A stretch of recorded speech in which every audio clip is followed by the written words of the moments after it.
मानव जीवन मजबूरियों से शुरू होता है और मजबूरियों पर ख़त्म होता है। हम इंसान अक्सर अपने हालात की वजह से वो काम करने को मजबूर हो जाते हैं जिसके बारे में हमने कभी सोचा भी नहीं होता। आज मैं आपको अपने जीवन की एक बहुत ही अजीबोगरीब कहानी सुनाने जा रही हूँ। मेरा नाम कुसुम है। मेरे पापा अपने इलाके के बहुत बड़े जमींदार थे। उनके नाम का सिक्का चलता था। मैं 5 भाइयों की इकलौती बहन थी, इसलिए उन्होंने मुझे राजकुमारी बनाकर रखा। ज़िंदगी बहुत खूबसूरत थी, लेकिन मुझे क्या पता था कि एक दिन सब कुछ ख़त्म हो जाएगा और मैं अर्श से फर्श पर आ गिरूँगी।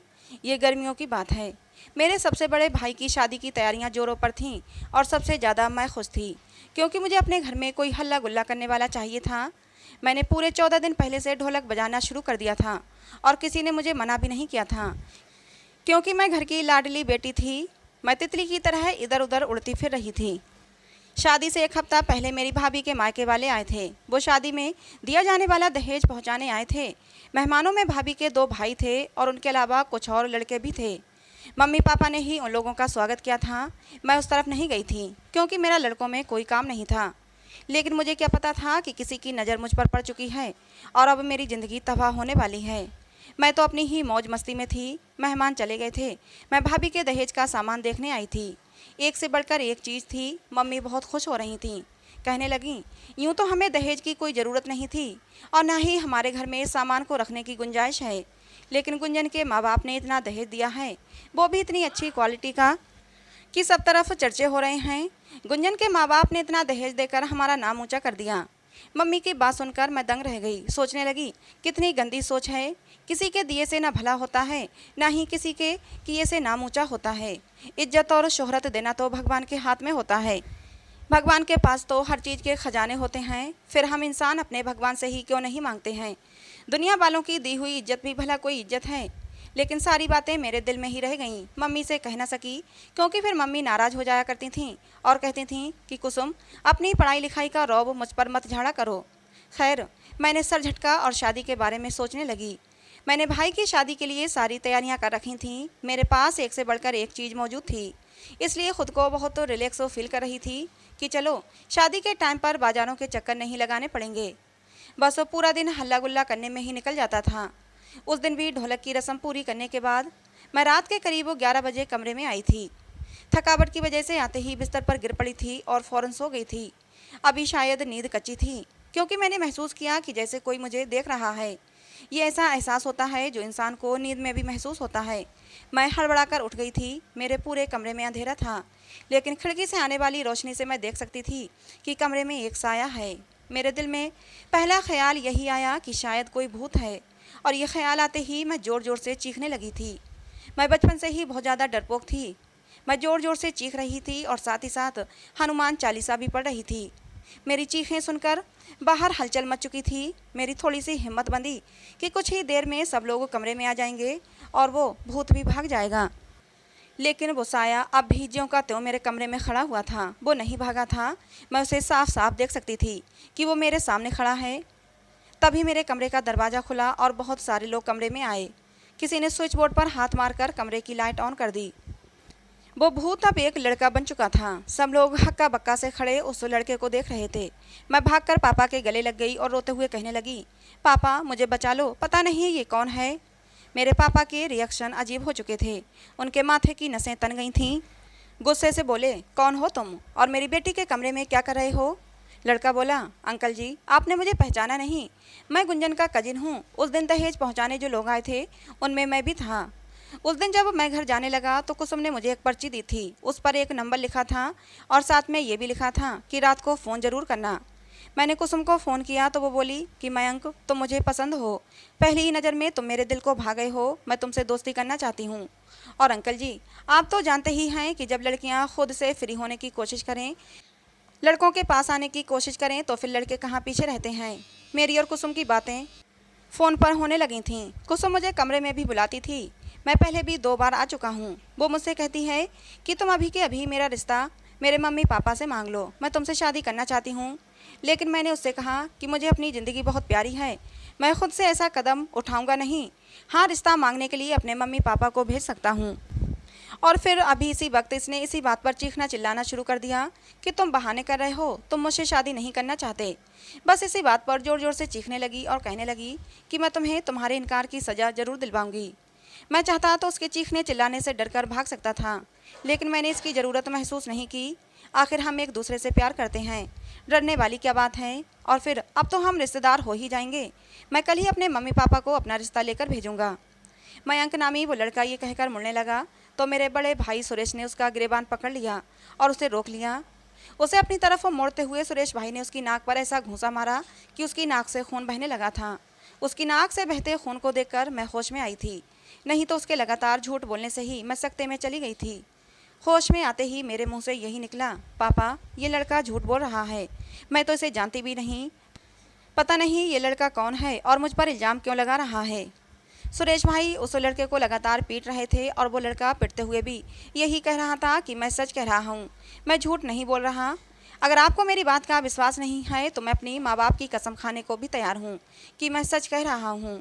उस लड़के की बात सुनकर मैं चीख पड़ी थी, भगवान के लिए इतना तो मत गिरो, वो तुम्हारे माँ बाप हैं।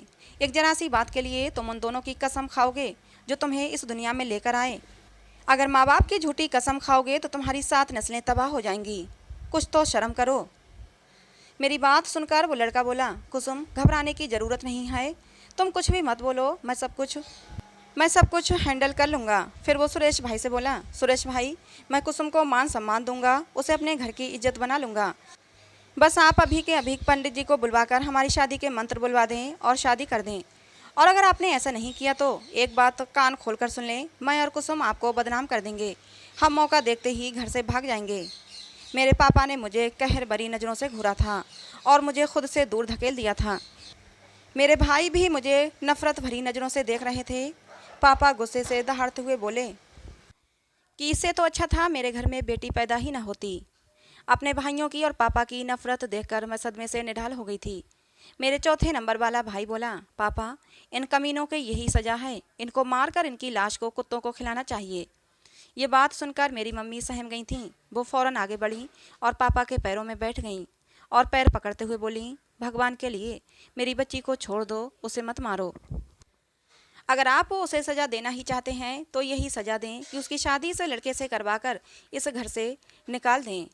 मम्मी की बात सुनकर गम और गुस्से से मैं बिलबिला गई थी। मेरी आंखों से आंसू और तेजी से बहने लगे। मैंने मम्मी के पैर पकड़ लिए और बोली, मम्मी भगवान के लिए ये जुल्म मुझ पर ना करें, मैं मर जाऊंगी लेकिन इस लड़के से शादी नहीं करूंगी।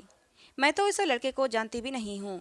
मेरी बात सुनकर वो मयंक नामी लड़का बोला था, ये तुम क्या कह रही हो कुसुम, इस मुश्किल घड़ी में तुम मुझे अकेला कैसे छोड़ सकती हो। लेकिन मुझे तुम पर विश्वास है कुसुम, तुम अभी शायद ये डर की वजह से कह रही हो, लेकिन मुझे पता है कि तुम मुझे फिर से फ़ोन करोगी, मुझसे फिर बात करोगी। तुम मुझसे इतनी जल्दी रिश्ता नहीं तोड़ सकती हो, क्योंकि तुमने मुझसे खुद ही कहा था कि तुम मेरे साथ घर से भागने के लिए भी तैयार हो। मयंक की बातें सुनकर मेरे पापा ने मुझे गुस्से भरी नज़रों से देखा था। अपने पापा की आंखों में इतना गुस्सा देखकर मैं सहम गई थी। इस मुश्किल घड़ी में सबने मुझसे आंखें फेर ली थीं और अपने घर की बेटी का विश्वास करने की बजाय उस अजनबी लड़के की बातों में आ गए थे। सब मयंक की बातों पर विश्वास कर रहे थे। मेरा मन अंदर ही अंदर चीख रहा था, आखिर क्यों मयंक की बातों पर विश्वास किया गया, क्यों मेरी बातों को झूठा ठहरा दिया गया। क्योंकि मयंक मर्द था इसलिए। हमारे समाज में औरतों को मर्दों के बराबर कहा जाता है, लेकिन मर्दों के बराबर इज्जत नहीं दी जाती। हमेशा औरतों को ही हीन भाव से देखा जाता है, उन्हें कमज़ोर समझा जाता है। चरित्र की बात आए तो औरत के चरित्र पर ही उंगली पहले उठती है, मर्द तो साफ बच जाता है। पापा बोले, अभी कभी पंडित जी का इंतजाम करो और उनकी शादी करवा कर इन्हें घर से निकाल दो, नहीं तो मेरे हाथों कुछ गलत हो सकता है। इतना सुनते ही मैं डर से थरथर कांपने लगी। मैं भला कैसे उस इंसान से शादी कर सकती थी जिसे मैं जानती भी नहीं थी और जो मुझ पर इल्ज़ाम लगा रहा था।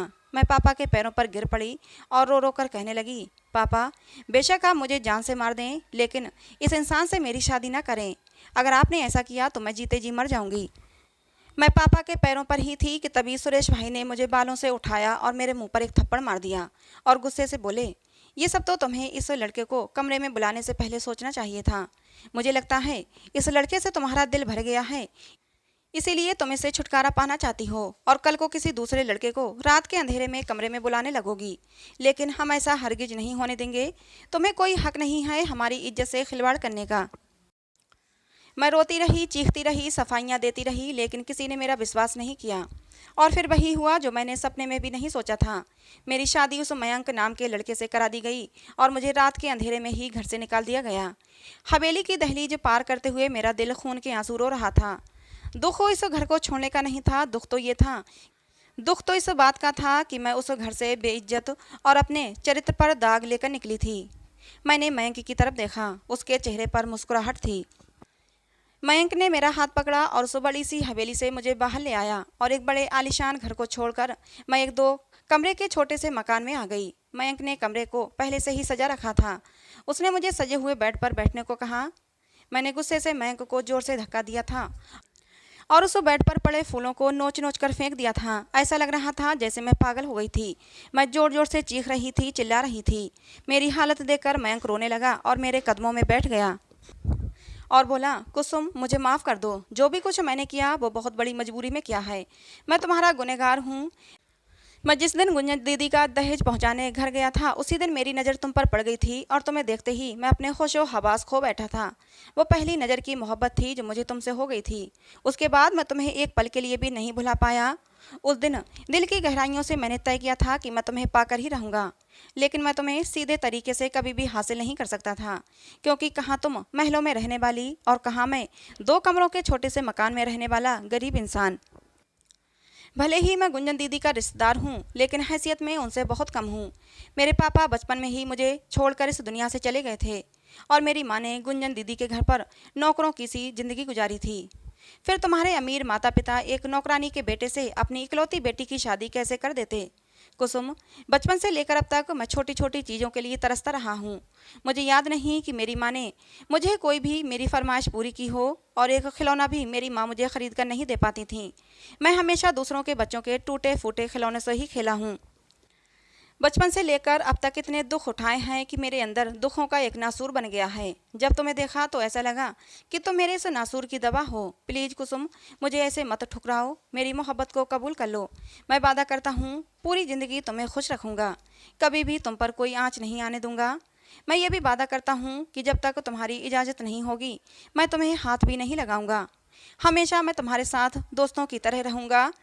जिस दिन तुम्हारे दिल में मेरी मोहब्बत जागेगी उसी दिन तुम्हारी रजामंदी से हम अपनी शादीशुदा ज़िंदगी की शुरुआत करेंगे। मयंक मुझे तसल्ली देने के इरादे से मेरी तरफ बढ़ा, लेकिन इससे पहले ही मैंने उसे जोर से धक्का दिया और जोर से चीखी, दूर हो जाओ मेरी नज़रों से। मयंक मुझे बेबसी से देखता हुआ उठकर कमरे से बाहर चला गया। मयंक के जाते ही मैं वहीं बैठकर रोने लगी थी। एक ही रात में मेरा सब कुछ ख़त्म हो गया था, सब कुछ छीन लिया था मुझसे। मेरे माँ बाप, मेरे भाई, मेरा घर, मेरी इज्जत, मेरे सपने, सब कुछ मुझसे दूर हो गए थे। मयंक मुझसे मोहब्बत का दावा करता था, लेकिन ऐसी मोहब्बत का करना ही क्या था जिसने मुझे बदनाम कर दिया। दिन धीरे धीरे गुजरने लगे। मैं एकदम खामोश होकर रह गई थी, न बोलती थी न कुछ बात करती, बस ज़िंदगी को जिए जा रही थी। मुझे मयंक से इतनी नफरत थी कि मैं बता नहीं सकती। उसका चेहरा जब जब देखती तो मेरे अंदर चिंगारियाँ सी उठने लगतीं। हालांकि मयंक अपने वादे पर डटा हुआ था, वो मेरे करीब नहीं आता था। उसने मुझसे कहा था कि वो मुझे इस छोटे से मकान में भी शहजादियों की तरह रखेगा, और उसने ये करके भी दिखाया था। वो मेरी हर छोटी बड़ी ज़रूरत का ख्याल रखता, मेरे आगे पीछे घूमता रहता, मेरे लिए खाना अपने हाथों से बनाता, यहाँ तक कि मेरे कपड़े भी धोता था। लेकिन हर निकलते दिन के साथ मेरी नफरत मयंक के लिए और भी बढ़ती जाती थी। आखिर वही तो था जिसने मेरा सब कुछ छीन लिया था, फिर भला मैं उसे कैसे माफ़ कर देती। मेरे सिर पर एक ही धुन सवार थी कि किसी तरह अपने माँ बाप की नज़रों में खुद को बेगुनाह साबित कर दूं। एक दिन मयंक बोला, कुसुम मुझसे कुछ फरमाइश करो, मुझसे कुछ तो कहो। अंदर ही अंदर अपराध बोध से मैं घुटता रहता हूँ। शायद तुम्हारे कुछ कहने से मैं खुद को कुछ हल्का महसूस करूँ। मैंने कहा, ठीक है, अगर तुम मेरे लिए कुछ करना ही चाहते हो तो मेरे माँ बाप से जाकर कहो कि तुमने सब कुछ झूठ बोला था। मेरी बात सुनकर मयंक बोला, ठीक है, मैं ऐसा करने को तैयार हूँ, सिर्फ तुम्हारी खातिर। लेकिन जरा ये तो सोचो, ये सब करने से फ़ायदा क्या होगा? उस घर में तुम्हारी इज्जत 2 कौड़ी की भी नहीं थी। उन लोगों को अगर तुम्हारे ऊपर विश्वास होता तो क्या वो यूं राह चलते एक आदमी से तुम्हारी शादी कर देते? अगर उनकी नज़रों में तुम्हारी कोई भी इज्जत औकात होती तो वो तुम्हारा विश्वास करते, मेरा नहीं। तुम्हारे साथ तो उन्होंने कितने साल गुजारे थे, और मुझे देखे तो हुए तो कुछ ही मिनट हुए थे। कुछ तो मेरी बात का विश्वास करो। अगर तुम्हारे घर का नौकर भी तुम्हारे ऊपर इल्ज़ाम लगाता तो तुम्हारे घर वाले तुम्हारे नौकर की ही बात मानते, तुम्हारी नहीं। उन्हें अपनी बेटी पर विश्वास नहीं था, तभी तो उन्होंने ये कदम उठाया और एक अनजान व्यक्ति के साथ तुम्हारी शादी कर दी। मयंक की बातें सुनकर मैं अंदर तक हिल गई। ठीक ही तो कह रहा था मयंक, इसमें गलत क्या था। मेरे माँ बाप ने मेरी बात का विश्वास नहीं किया, जबकि एक राह चलते का विश्वास कर लिया। मयंक मेरा गुनहगार था तो मेरे घर वाले भी उतने ही गुनहगार थे। उन्होंने भी मेरे साथ गलत किया था। उन्होंने दूध की मक्खी की तरह मुझे निकाल फेंका था। अब ये मयंक के ऊपर था कि वो मुझे कैसे रखता। और रही बात मयंक की, तो वह मेरे साथ बहुत अच्छा था। उसने मेरी मर्जी के खिलाफ मुझे छूने की कोशिश भी नहीं की। हमेशा मेरी खुशी का ख्याल रखता, हर वक्त मेरे आगे पीछे डोलता रहता। धीरे धीरे मयंक की मोहब्बत मेरे दिल में पनपने लगी और शादी के 3 महीने होते होते मैंने उसे अपनी मोहब्बत का इजहार भी कर दिया। मयंक तो खुशी से फूला नहीं समा रहा था। उसने मुझे बाहों में उठाकर जोर जोर से घुमाना शुरू कर दिया। उसने मुझे बेड पर लिटा दिया और मेरे ओंठों को चूम लिया। मयंक की इस हरकत पर मैं हड़बड़ा गई। ठीक था, मैंने अपना इजहार मोहब्बत किया था। मयंक मुझे अच्छा भी लगने लगा था, लेकिन सब कुछ इतनी जल्दी मुझे कुछ ठीक नहीं लगा। लेकिन फिर मैंने मयंक के आगे समर्पण कर दिया। मैंने सोचा 3 महीने से मयंक इंतज़ार कर रहा है, इसलिए खुद पर कंट्रोल नहीं कर पाया होगा। हमारी शादीशुदा ज़िंदगी की शुरुआत हो चुकी थी। मयंक मेरा बहुत ध्यान रखता, मुझे किसी भी तरह की कोई परेशानी नहीं थी। फिर एक दिन मुझे पता लगा कि मैं माँ बनने वाली हूँ। मेरी खुशी का ठिकाना नहीं रहा। मेरे साथ मेरा एक सगा रिश्ता जुड़ने वाला था। मयंक भी मेरा बहुत ध्यान रखता, लेकिन जैसे जैसे डिलीवरी का टाइम पास आ रहा था, वैसे वैसे मयंक का रवैया मेरे साथ बदलने लगा था। वो चुप चुप रहने लगा था, मुझसे बहुत ही कम बात करता। मैं कोई बात करती तो सिर्फ हूँ हाँ में जवाब दे देता। एक दिन मुझसे नहीं रहा गया तो मैंने मयंक से पूछ ही लिया, क्या बात है, तुम इतना परेशान क्यों रहते हो। मेरी बात सुनकर वो बोला, नहीं ऐसी तो कोई बात नहीं, बस आने वाले बच्चे को लेकर परेशान हूँ। सोच रहा हूँ हम 2 से 3 हो जाएंगे, खर्चे बढ़ जाएंगे। आने वाले बच्चे का खर्च मैं कैसे पूरा करूँगा, बस यही सोचकर परेशान रहता हूँ। मयंक की बात सुनकर मैं हंस दी और कहा, तो इसमें परेशान होने वाली क्या बात है। देने वाला तो भगवान है। अगर उसने हमें दुनिया में भेजा है तो खाने के लिए भी ज़रूर देगा। तुम ज़्यादा मत सोचो, सब कुछ हो जाएगा। लेकिन मेरी बातों का मयंक पर कुछ असर नहीं हुआ। वो दिन ब दिन चिड़चिड़ा होता जा रहा था। मैं उसको बहलाने की कोशिश करती रही, लेकिन मैं नाकाम रही। और फिर एक दिन मुझ पर मयंक की हकीकत खुल ही गई। वो आने वाले खर्च को लेकर परेशान नहीं था, बल्कि उसका मन मुझसे भर चुका था। वो मुझसे छुटकारा पाना चाहता था। एक रात मैंने अपने कानों से सुना, मयंक किसी लड़की से फ़ोन पर बातें कर रहा था और उससे इजहार मोहब्बत कर रहा था। मुझे ऐसा लगा जैसे मेरे शरीर से किसी ने जान ही खींच ली हो। जो इंसान मुझ पर अपनी जान लुटाता था और मेरे कदमों के नीचे अपनी हथेलियाँ बिछाता था, वो आज किसी और से इश्क कर बैठा था। मुझसे उसका दिल भर गया था। मैं टूट कर बिखर चुकी थी। माँ बाप का घर तो पहले ही छूट चुका था, अब पति भी अपना नहीं रहा। अब तो मयंक ने घर आना भी बहुत कम कर दिया था। आता भी तो मुझसे बहुत कम बात करता। मैं अपनी ज़िंदगी को यूं ही धकेल रही थी। मेरे पास जीने का कोई मकसद था तो वो था मेरा आने वाला बच्चा। और फिर उन्हीं दिनों मैंने एक प्यारी सी बेटी को जन्म दिया। अपनी बेटी को देखते ही जैसे मेरे अंदर जीने की उमंग आ गई थी। मैंने उसका नाम सिमरन रखा। अब थोड़ी थोड़ी उम्मीद जगी थी कि हो सकता है मयंक सीधे रास्ते पर लौट आए, लेकिन ये भी मेरी गलतफहमी थी। मयंक तो अब और भी ज़्यादा शेर हो गया था। वो मुझ पर हाथ उठाता, मुझे मारता पीटता। एक दिन मुझे भी गुस्सा आ गया तो मैंने भी कह दिया, जब तुम्हें यही सब करना था तो मेरी ज़िंदगी बर्बाद क्यों की, क्यों प्यार का नाटक किया मेरे साथ। तुम एक नंबर के घटिया इंसान हो। मेरा इतना कहने पर मयंक ने मुझे ज़ोर से धक्का दिया। मेरा सर दीवार से लगा और सर फट गया। बहुत ज़्यादा खून बहने लगा था। मजबूरी में मयंक मुझे डॉक्टर के पास लेकर गया। गली के नुक्कड़ पर बैठने वाला कोई छोटा मोटा सा डॉक्टर था। उसकी दवाइयों से फ़ायदा नहीं हुआ, जख्म और भी ज़्यादा बढ़ता चला गया। मयंक दोबारा से मुझे उसी डॉक्टर के पास ले गया। इस बार डॉक्टर ने मुझे कुछ ऐसी दवाइयाँ दे दी कि मेरा घाव तो सूख गया, लेकिन उसके साथ साथ मेरा दूध भी सूख गया। मेरी बच्ची अब भूख से पूरा दिन रोती रहती। मुझसे ये सब देखा नहीं जाता। एक दिन मैंने मयंक से कहा कि बच्ची दिन भर भूखी रोती रहती है, इसके लिए दूध के डिब्बे का इंतजाम कर दो। इस पर मयंक ने गुस्से से कहा, मेरी तरफ से तुम माँ बेटी मर जाओ, मुझे कोई परवाह नहीं। मैं अब तुम दोनों का खर्च नहीं उठा सकता। सिमरन अभी सिर्फ 2 महीने की थी। मुझसे उसकी हालत देखी नहीं गई। आंखों में आंसू आ गए और भगवान से शिकायत कर बैठी कि हे भगवान, जब तूने मुझे यही दिन दिखाने थे तो तूने इस नन्ही सी जान को इस दुनिया में क्यों भेजा। मैं अपनी बच्ची को अपनी आंखों के सामने भूख से तड़पता हुआ नहीं देख सकती। इसीलिए मैंने खुद ही उसके लिए दूध का इंतजाम करने की सोची। हमारे घर से कुछ ही दूर पर एक मेडिकल स्टोर था। मैं उस मेडिकल स्टोर पर पहुंच गई और उसे दूध का डिब्बा मांगा। उसने मुझे दूध का डिब्बा दे दिया और जब पैसों के लिए कहा तो मैं रोने लगी। मैंने कहा, मेरे पास पैसे नहीं हैं।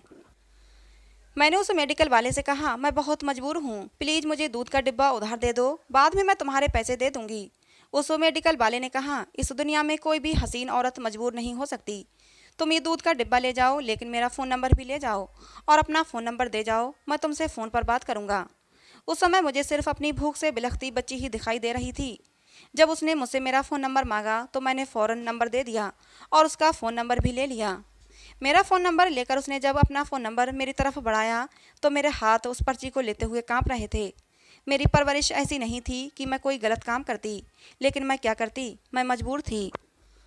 दूध लेकर मैं घर आ गई। ऐसे ही पूरा एक दिन निकल गया, लेकिन मैंने उस मेडिकल वाले को फ़ोन नहीं किया।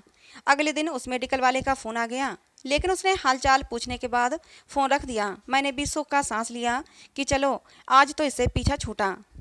3 दिन बाद दूध का डिब्बा ख़त्म हो गया तो मुझे मजबूरी में फिर से मेडिकल स्टोर पर जाना पड़ा। मेडिकल वाले ने मुझे बिना पैसों के ही दूध का डिब्बा दे दिया और कहा, बस एक शर्त है, मुझसे फ़ोन पर बात करते रहना। एक बार मेडिकल वाले से बात कर रही थी तो मुझे पता ही नहीं चला कि कब मयंक मेरे पीछे आकर खड़ा हो गया। लेकिन मेरे हैरत की हद न रही जब मयंक ने मुझसे कुछ भी नहीं कहा। मुझे बहुत ज़्यादा दुख हुआ कि अब मयंक इतना बेगैरत हो गया है कि उसकी बीवी किसी गैर मर्द से बातें करे और उसे गुस्सा ना आए। और एक दिन तो हद ही हो गई। जब मयंक को पैसों की ज़रूरत पड़ी तो उसने मेरा हाथ पकड़ा और उसी मेडिकल वाले के पास लेकर गया और उससे बोला, मेरी बीबी को एक रात के लिए रख लो, लेकिन मुझे 20,000 रुपये दे दो। मयंक की बात सुनकर मैं गुस्से से चीख पड़ी थी। मयंक, मैं तुम्हारी बीवी हूँ, क्या तुम्हारे अंदर गैरत बिल्कुल मर गई है? तुम्हें जरा भी शर्म नहीं आती? तुम होश में तो हो कि क्या कह रहे हो? मेरी बात सुनकर मयंक बेशर्मी से हंसा था। नहीं आती शर्म, बताओ क्या करोगी? मुझे पैसों की सख्त ज़रूरत है। अगर तुम मुझे वो पैसे दे दो तो मैं तुम्हें मेडिकल वाले के पास नहीं भेजूंगा। मैं रोने लगी। मैं क्या करती? मेरे पास तो फूटी कौड़ी भी नहीं थी। दूध के डिब्बे भी उसी मेडिकल वाले से लेकर आती थी, लेकिन मुझे विश्वास था कि मेडिकल वाला पैसे लेकर मुझे अपने पास नहीं रखेगा, क्योंकि अब तक उस मेडिकल वाले से मेरी जब भी बात होती थी वो बस मेरा हाल चाल लेकर ही फ़ोन रख देता था। कोई भी गलत बात मेरे साथ नहीं करता था। वो मुझे बहुत ही शरीफ लगता था। लेकिन मेडिकल वाले की बात सुनते ही मेरी रूह कांप गई जब उसने मयंक को 20 की जगह 30,000 रुपये देकर मुझे रात के लिए अपने पास रखने को कहा। मयंक पैसे लेकर और मुझे रोता हुआ छोड़कर चला गया था। मेडिकल वाला मेरा हाथ पकड़कर मेडिकल के अंदर ले गया। मेरे शरीर में तो जैसे जान ही नहीं थी। मैं उसके पीछे खींचती हुई चली जा रही थी। उस मेडिकल वाले ने मुझे अंदर लाकर बिठा दिया। मैं उसके पैरों पर गिर पड़ी और गिड़गिड़ाकर अपनी इज्जत की भीख मांगने लगी। मेरा रोना गिड़गिड़ाना देखकर उस मेडिकल वाले ने मेरे हाथ पकड़ लिया और बोला, घबराओ मत, तुम तो मेरी छोटी बहन की जैसी हो। मैं तुम्हारे साथ कुछ भी गलत नहीं करूँगा। आराम से रिलैक्स होकर बैठो और लो ये पानी पियो। मैं हैरत से उस मेडिकल वाले को देखने लगी। आखिर कौन था ये मेडिकल वाला जो मुझे फ्री में दूध के डिब्बे भी देता था, रोज़ मेरा हाल चाल पूछता था और आज उसने मेरी इज्जत भी बचाई थी। मैं उस मेडिकल वाले के चेहरे को ताक रही थी। तभी वो बोला, कुसुम पानी पियो और अंदर कमरे में जाओ। मेडिकल वाले की बात सुनकर मैं फिर से डर गई। आखिर ये मुझे अंदर क्यों भेज रहा है? लेकिन वो बोला, घबराओ मत, एक बार अंदर जाओ। उसकी बात मानकर मैं अंदर कमरे में गई तो दंग रह गई। सामने ही दीवार पर एक फ्रेम में फ़ोटो लगी हुई थी। उस फोटो को देखकर मेरी आंखें हैरत से फटी की फटी रह गईं, क्योंकि ये तो फ़ोटो मेरी माँ की थी। मैं जल्दी से भागती हुई बाहर आई थी और बोली, ये सब क्या है? आखिर कौन हो तुम? मेडिकल वाला बोला, कुसुम, तुम भले ही मुझे न पहचानती हो, लेकिन मैं तुम्हें अच्छी तरीके से पहचानता हूँ। तुम किस हालात में रह रही हो सब कुछ जानता हूँ। मैं तुम्हारी ही हवेली का एक नौकर हूँ। एक रात जब हम सोकर उठे तो पता चला कि हवेली की इकलौती बेटी की मौत हो चुकी है। हम सब नौकरों को बहुत दुख हुआ, क्योंकि कुसुम बिटिया से ही उस हवेली में रौनक थी। मालिकों ने कह दिया कि कोई भी कुसुम का मुंह नहीं देखेगा। भला कुसुम बिटिया का मुंह देखने के लिए मालिक लोग मना क्यों कर रहे हैं? इस बात को लेकर हम नौकरों में कानाफूसी शुरू हो गई थी, लेकिन हम सब लोग खामोश हो गए और हम कर भी क्या सकते थे? हमारी औकात ही क्या थी? एक दिन मैं अपनी ड्यूटी देकर अपने क्वार्टर में आया, तभी बड़ी मालकिन मेरे पीछे पीछे आ गईं और फूट फूट कर रोने लगीं। मैंने उनसे रोने की वजह पूछी तो उन्होंने रोते हुए मुझे बताया कि बीरू, तुम हमारे सबसे पुराने नौकर हो, मुझे तुम पर विश्वास है कि तुम मेरी बात इधर उधर नहीं कहोगे। ये बात तुम्हारे और मेरे बीच में ही रहेगी। फिर बड़ी मालकिन ने बताया कि कुसुम बिटिया जिंदा है। उसके भाइयों ने लालच में आकर मेरी बेटी को पहले बदनाम किया और फिर उसे इस घर से निकलवा दिया। मेरे बड़े बेटे ने उस दिन किसी लड़के को लाकर कुसुम के कमरे में भेज दिया। ये सब उसकी चाल थी। उसकी बीबी के दूर का रिश्तेदार था वो लड़का। कुसुम रोती रही, गिड़गिड़ाती रही, लेकिन उसके पापा ने उस पर भरोसा नहीं किया और उसकी शादी उसी लड़के से करवाकर उसे घर से निकाल दिया। वो कुसुम से बहुत मोहब्बत करते थे, इसीलिए उसे जिंदा घर से जाने दिया। नहीं तो हमारे यहाँ जो लड़कियाँ अपने माँ बाप की नाक कटवा देती हैं, उन लड़कियों की जान ले ली जाती है। लेकिन मालकिन, सुरेश बाबू ने ऐसा क्यों किया? अपनी ही बहन को बदनाम करके आपके बेटों को क्या मिला? फिर मालकिन ने मुझे बताया था कि ये सब उन्होंने लालच में आकर किया था। मालकिन ने मुझे बताया कि तुम्हारे पापा ने वो पूरी हवेली तुम्हारे नाम कर दी थी और ये बात तुम्हारे भाइयों को बर्दाश्त नहीं हुई थी। वो उस हवेली पर सिर्फ अपना कब्जा रखना चाहते थे, इसीलिए उन्होंने तुम्हें घर से बाहर निकलवा दिया। प्लान तो उनका तुम्हें जान से मरवाने का था, लेकिन तुम्हारे पापा ने तुम्हारी मोहब्बत में आकर तुम्हें जिंदा ही घर से निकाला था। बीरू बाबा के मुंह से ये बातें सुनकर मैं समझ नहीं आ रहा था कि रोऊं या हंसूं। रोऊं इस बात पर कि मेरे अपने सगे भाई ही मेरे दुश्मन बन बैठे, और हंसूं इस बात पर कि मेरी माँ को मुझ पर विश्वास हो गया था कि मैं गलत नहीं थी। मैंने रोते हुए बीरू बाबा से कहा, मुझे मेरी माँ का नंबर दो, मुझे अपनी माँ से बात करनी है। मैंने अपनी माँ से बात की। माँ की आवाज़ सुनते ही मैं रोने लगी थी। मेरी आवाज़ सुनकर मम्मी को भी रोना आ गया था। मैंने रोते हुए कहा, मम्मी, अब तो आपको यकीन हो गया कि मैं बेकसूर थी, मैं गलत नहीं थी। हाँ मेरी बच्ची, मुझे पूरा यकीन था कि मेरी बच्ची कभी गलत हो ही नहीं सकती, लेकिन उस समय हालात कुछ ऐसे थे कि मैं कुछ नहीं कर सकती थी। लेकिन अब सच सामने आ गया है। जो कुछ किया धरा है वो सब तुम्हारे भाइयों का है। मैंने पूछा, मम्मी, क्या पापा को हकीकत पता चल चुकी है? मम्मी ने बोला, नहीं, अभी तुम्हारे पापा को नहीं पता, लेकिन शाम को मैं तुम्हारे घर आऊँगी और तुम्हारे सामने ही सारी हकीकत का खुलासा करूँगी। फ़ोन रखकर मैंने बीरू बाबा को धन्यवाद किया और बोली, बाबा, जो आपने मेरे लिए किया है वो कोई और नहीं कर सकता। बीरू बाबा मुझे बताने लगे कि तुम्हारी माँ ने मुझसे कहा था कि तुम कुसुम का पता लगाओ और उसका ध्यान रखो, उसे कोई परेशानी ना हो। मालकिन के कहने पर मैंने तुम्हारे घर के आसपास ही ये मेडिकल शॉप खोल ली। मैं तुम्हारी खैर खबर लेने के लिए रोज़ अपने भतीजे से फ़ोन पर बात करवाता था। मैंने मालकिन को बोला भी था कि आप अपने बेटों के खिलाफ कोई कार्रवाई क्यों नहीं कर रही हो। तो मालकिन ने कहा था कि मुझे डर है कहीं ऐसा करने से मेरे बेटे कुसुम को जान से ही ना मार दें। मैं बीरू बाबा के साथ मेडिकल शॉप से बाहर आई। बाहरी दरवाजे पर बीरू बाबा का वही भतीजा खड़ा था जो फ़ोन पर मेरी खबर लेता था। मैंने बीरू बाबा और उस लड़के का धन्यवाद किया और घर आ गई। मुझे देखते ही मेरी बेटी रोने लगी थी। मैंने अपनी बेटी को गले से लगा लिया। दिल में सुकून था कि शाम तक मेरे माता पिता भी आ जाएंगे और मुझे इस नरक से निकाल कर ले जाएंगे। शाम को मम्मी पापा आ गए थे। मेरे पापा को देखते ही मयंक डर से थर थर काँपने लगा था। पापा ने आते ही गुस्से से मयंक से कहा था, मयंक, सच बताओ, मुझसे कुछ भी छुपाया तो बहुत बुरा होगा। पापा के गुस्से के बावजूद भी मयंक कुछ भी बताने को तैयार नहीं था। फिर पापा ने ढेर सारे नोट मयंक के सामने रख दिए और बोले, क्या मेरी पत्नी जो कह रही है वो सच है? क्या मेरी बेटी बेकसूर है? मुझे सच्चाई बताओ। लालची मयंक को पैसे देखते ही उसकी लाट टपकने लगी थी और उसने सारी सच्चाई खोलकर सामने रख दी। उसने कहा कि सुरेश के कहने पर ही वो कुसुम के कमरे में गया था। कुसुम तो मुझे जानती भी नहीं थी। कुसुम बेकसूर है। इतना सुनते ही मेरे पापा अपना सर पकड़कर बैठ गए। फिर मेरे सामने हाथ जोड़ते हुए बोले, कुसुम, मुझे माफ़ कर दो। मैंने तुम पर बहुत अत्याचार किया है, तुम्हारी ज़िंदगी ख़राब कर दी। मैंने अपनी बेटी पर भरोसा न करके एक गैर आदमी पर भरोसा किया। मुझे सज़ा दो, मैं तुम्हारा गुनहगार हूँ। मैंने अपने पापा के जुड़े हुए हाथ पकड़ लिए और कहा, पापा, मुझे आपसे कोई शिकायत नहीं है। जो हालात उस समय बने थे उसमें कोई भी माँ बाप यही डिसीजन ले सकते थे जो आपने लिया। और फिर मेरे लिए तो यही सब कुछ है कि आप लोगों को पता लग गया कि मैं निर्दोष थी। उसी समय पापा ने मेरी बेटी को गोद में उठाया और मेरा हाथ पकड़ा और कहा, चलो कुसुम बेटा, अब तुम एक मिनट भी यहाँ नहीं रुकोगी। बहुत सह लिया तुमने, हमारे साथ घर चलो। फिर मयंक से कहा कि मेरी बेटी को तलाक देकर आज़ाद कर देना और ज़िंदगी में कभी अपनी सूरत मत दिखाना। और फिर मैं अपने घर आ गई, अपने मम्मी पापा के घर। मेरे भाइयों को पापा ने ये सज़ा दी कि उन्हें अपनी जायदाद से बेदखल कर दिया। सारी जायदाद मेरे नाम कर दी। मैंने पापा को बहुत समझाने की कोशिश की कि वो आपके बेटे हैं, आपके बुढ़ापे का सहारा, उन्हें इस तरह अपने आप से बेदखल ना करें, लेकिन पापा ने मेरी ना सुनी। अगले दिन बीरू बाबा हमारे घर आए थे। साथ में उनका वही भतीजा जो मुझसे फ़ोन पर बात करता था वो भी आया था। थोड़ी देर बाद मम्मी मेरे पास आईं, कहने लगीं, कुसुम बेटा, हम चाहते हैं कि तुम्हारी शादी हो जाए एक ऐसे लड़के से जो तुम्हें सच्ची मोहब्बत दे। मैंने मम्मी को मना कर दिया कि मुझे शादी नहीं करनी। मैं सिमरन की परवरिश करूंगी और यूं ही उम्र काट दूंगी, लेकिन शादी नहीं करूंगी। मर्दों से मेरा विश्वास उठ गया है। फिर मम्मी ने कुछ हिचकिचाते हुए कहा, हम चाहते हैं तुम बीरू के भतीजे समीर से शादी कर लो, बहुत ही अच्छा लड़का है। मैंने एकदम चौंक कर मम्मी की तरफ देखा। मम्मी को लगा शायद मुझे ये बात पसंद नहीं आई, इसलिए कहने लगी, कोई बात नहीं कुसुम, अगर तुम्हें पसंद नहीं तो कोई बात नहीं। लेकिन ये कहकर मम्मी चली गई। मेरी आंखों में समीर का चेहरा घूमने लगा। बहुत ही अच्छा लड़का था। जब भी दूध लेने के लिए जाती थी तो दूध का डिब्बा निकाल कर दे देता और दिन में 2-3 बार मुझे फ़ोन ज़रूर करता था। जब भी बात करता तो उसकी बातों में ऐसा अपनापन होता जैसे मेरा कोई बहुत अपना मुझसे बात कर रहा है। दिल में फैसला करके मैं सुकून से सो गई। अगले दिन मैंने मम्मी को समीर से शादी के लिए रजामंदी दे दी। मम्मी खुशी से फूल उठी, कहने लगीं, कुसुम मुझे पूरा यकीन है तुम समीर के साथ खुश रहोगी। तुम्हारे हिस्से की खुशियाँ तुम्हें ज़रूर मिलेंगी। पापा को भी समीर बहुत पसंद था। धन दौलत उनके लिए कोई मायने नहीं रखती थी। उन्हें तो बस ऐसा दामाद चाहिए था जो उनकी बेटी को खुश रख सके। अगले ही दिन बहुत ही सादगी से मेरी और समीर की शादी करा दी गई।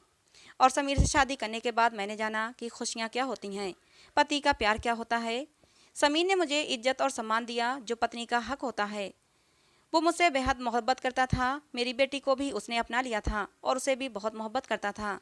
मेरी बेटी को इतनी मोहब्बत दी जो उसको अपने सगे बाप से मिलनी चाहिए थी। आज मैं अपनी ज़िंदगी में बहुत खुश हूँ और भगवान से दुआ करती हूँ कि मेरी खुशियों को किसी की नज़र न लगे। तो दोस्तों, आपको आज की हमारी ये कहानी कैसी लगी कमेंट बॉक्स में ज़रूर बताना। कहानी पसंद आई हो तो प्लीज़ लाइक करना। ऐसी और कहानियों के लिए हमारे चैनल को भी सब्सक्राइब करना। कहानी को अंत तक सुनने के लिए आप लोगों का बहुत बहुत धन्यवाद। मिलते हैं दोस्तों अगली किसी नई कहानी में।